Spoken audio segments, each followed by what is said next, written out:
I was 6 years older than my younger brother, Steve. We grew up together in a religion that imposed a lot of do's and don'ts. And I took the path where I tried to follow the rules. I was hoping that God would grade on the curve and that I would make the cut. Steve, on the other hand, threw in the towel and went another way. And so while we grew up together as kids, we really grew apart as adults. So in 2011, I had an awakening. God reached down and rescued me. And I came to know Jesus. And it made a huge difference in my life. And I know my family recognized that, and certainly Steve recognized that. I know that deep down he wanted that for himself, but the addictions were just too powerful. So last May, I got a call from home that Steve was having problems with his health. He was getting infections in his hands and legs, and he was actually in the hospital. The next morning, I woke up to a text from Steve, and he said, "Dan, when you come down to see me, could you bring me a Bible?" He said, "I think there's a stack of them in the coat closet." I just had to smile at that because for once on my trips home, I remembered to bring my Bible. And he took my Bible and he just held it to his heart and just started weeping.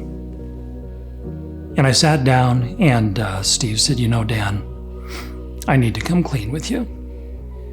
And he laid out his life of addictions, starting in high school with marijuana, and then going to cocaine, and then crack cocaine, and then meth, and then crystal meth. As late as just about a month before him going into the hospital. I said, "Steve, you know, I think that what may be happening here is that God's getting your attention, and now it's time for you to get to know him. And this is what it took for him to get your attention."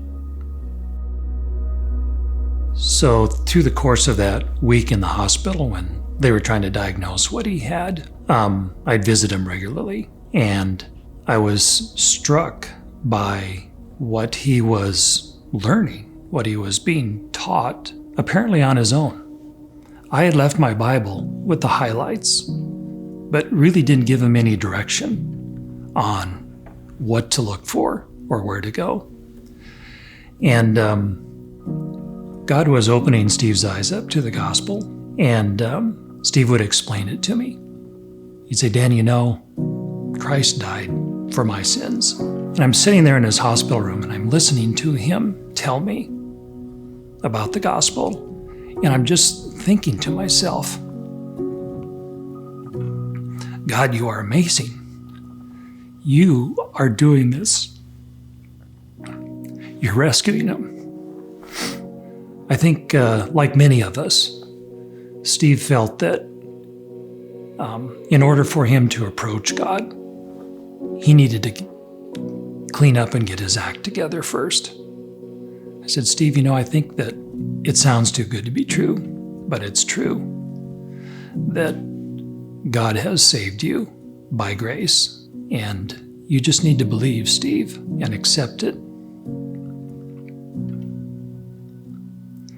They did a bone marrow biopsy, and the results came back that Steve had a very aggressive form of leukemia, acute myeloid leukemia. And Steve looked at me and he said, "Dan, take me home. I'm ready to die." On our way home, Steve turned to me and said, "Dan," you know, it's like, "Dan, come clean with me. Do you really think that after everything that I've done in my life, that I'm really saved?" And I said, "Steve, I think I've got something that you want to hear."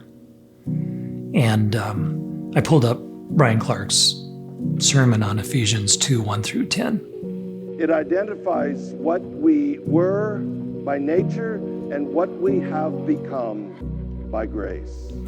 And it starts out, verses 1 to 3, it's pretty dire. We are dead in our sin, and we're just going along with the flow of the world, and we're destined for God's wrath. And then you get to verse 4, and it's, but God, rich in mercy and love for us, He reaches down and rescues us. Not only that, He sits us with Him in the heavenlies to the praise of His grace. Nothing that we've done. There's times during this sermon that He's just weeping and breaking down. And when it's done, He turned to me and He said, that is everything that I've been hoping for. And I completely understood. 2 weeks and 2 days later, Steve passed away.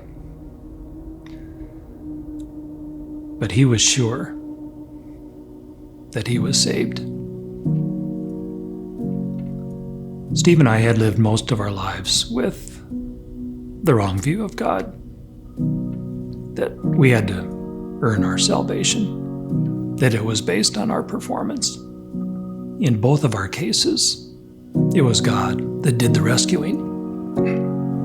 We just needed to believe it and accept it. And it was only by His grace.